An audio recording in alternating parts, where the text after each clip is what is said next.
محترم ناظرین، 22 رجب المرجب تاریخ عالم کی ایک عظیم الشان اور فقید المثال شخصیت، ایک عظیم جرنیل، مثالی حکمران اور ایک عظیم سیاستدان، کاتب وحی اور خال المسلمین سیدنا حضرت امیر معاویہ رضی اللہ تعالیٰ عنہ کا یوم وصال ہے۔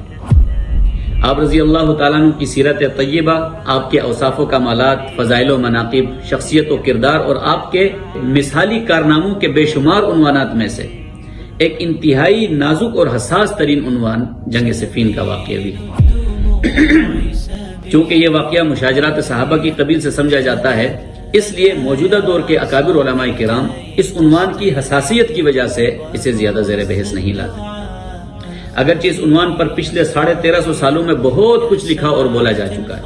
مگر 1350 سال کی اس پوری کی پوری تفصیل اور گفتگو میں 95% اس بات پر بحث کی گئی ہے کہ اس جنگ میں ان دونوں اصحاب پیغمبر میں سے حق پر کون تھا اور خطا پر کون۔ اسی وجہ سے اس مسئلے پر اس دور کے بڑے بڑے علماء کرام کے 4 طبقات وجود میں آئے۔ چنانچہ ایک طبقے کا نظریہ اور عقیدہ یہ بنا کہ اس جنگ میں سیدنا حضرت علی رضی اللہ تعالیٰ عنہ حق پر تھے اور سیدنا حضرت امیر معاویہ خطا پر، جبکہ دوسرے طبقے کا نظریہ اور عقیدہ یہ بنا کہ سیدنا امیر معاویہ حق پر تھے اور سیدنا حضرت علی رضی اللہ تعالیٰ عنہ خطا پر۔ تیسرے طبقے کا نظریہ اور عقیدہ یہ بنا کہ اس جنگ میں دونوں اصحاب پیغمبر خطا پر تھے، جبکہ چوتھے طبقے کا نظریہ اور عقیدہ یہ بنا کہ دونوں اصحاب پیغمبر حق پر تھے۔ جبکہ جمہور اہل سنت علماء کرام کا پچھلے 1350 سالوں سے اب تک یہی نظریہ اور موقف چلا آ رہا ہے کہ جنگ صفین میں سیدنا حضرت علی رضی اللہ تعالیٰ عنہ حق پر تھے اور سیدنا حضرت امیر معاویہ رضی اللہ تعالیٰ عنہ اجتہادی خطا پر۔ تو میرے محترم ناظرین، میری اس گفتگو کا عنوان ہرگز یہ نہیں کہ اس جنگ میں دونوں اصحاب پیغمبر میں سے حق پر کون تھا اور خطا یا اجتہادی خطا پر کون، اس لیے کہ میری کیا حیثیت کہ میں اصحاب پیغمبر کے ثواب اور خطا کے بارے میں کوئی فیصلہ کر سکوں۔ مجھے یہ حق ہی نہیں، بلکہ میری تو یہ اوقات ہی نہیں، بلکہ تمام کے تمام اصحاب پیغمبر کے حق، سچ اور صداقت پر ہونے کا فیصلہ تو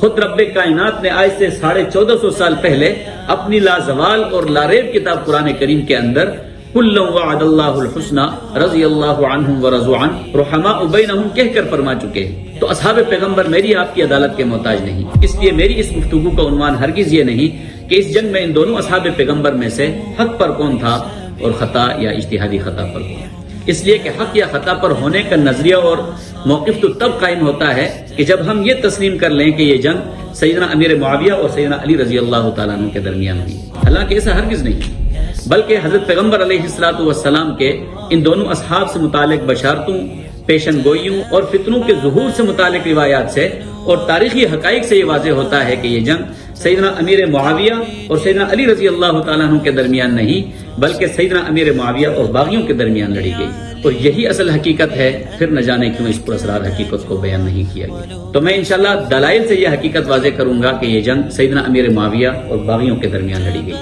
البتہ اس حقیقت کو سمجھنے سے پہلے، اس سے پہلے جنگ جمل اور شہادت عثمان کے پس منظر کا اجمالی خاکہ ہمارے ذہنوں میں ہونا ضروری ہے، اس لیے کہ جنگ صفین در حقیقت جنگ جمل اور قتل عثمان ہی کی ایک کڑی اور اسی کا ایک تسلسل ہے۔ تو میں انشاءاللہ نقلی، عقلی اور تاریخی دلائل سے یہ واضح کروں گا کہ کس طرح باغیوں نے پہلے قتل عثمان کی تحریک چلائی، پھر کس طرح جنگ جمل کی راہ ہموار کی اور بالآخر جنگ صفین کی فضا قائم کر کے مسلمانوں کو اس جنگ میں جھونک دیا۔ تو محترم ناظرین، چونکہ یہ عنوان انتہائی حساس ہونے کے ساتھ ساتھ کافی طویل بھی ہے، اس لیے میں اپنے ناظرین کی دلچسپی کو برقرار رکھنے کے لیے اس عنوان کو 3 حصوں میں بیان کروں گا۔ پہلے حصے میں شہادت عثمان کا پس منظر، دوسرے حصے میں جنگ جمل کا پس منظر، اور تیسرے حصے میں شہادت عثمان اور جنگ جمل کا نتیجہ یعنی جنگ صفین کی حقیقت بیان کروں گا۔ تو یہ عنوان انتہائی حساس ہونے کے ساتھ ساتھ کافی معلوماتی بھی ہے، اس لیے آخر تک ہمارے ساتھ جڑے رہیے۔ نئے ہیں تو چینل کو سبسکرائب کیجیے۔ ملتے ہیں اگلی ویڈیو میں۔ السلام علیکم من اتبعنا۔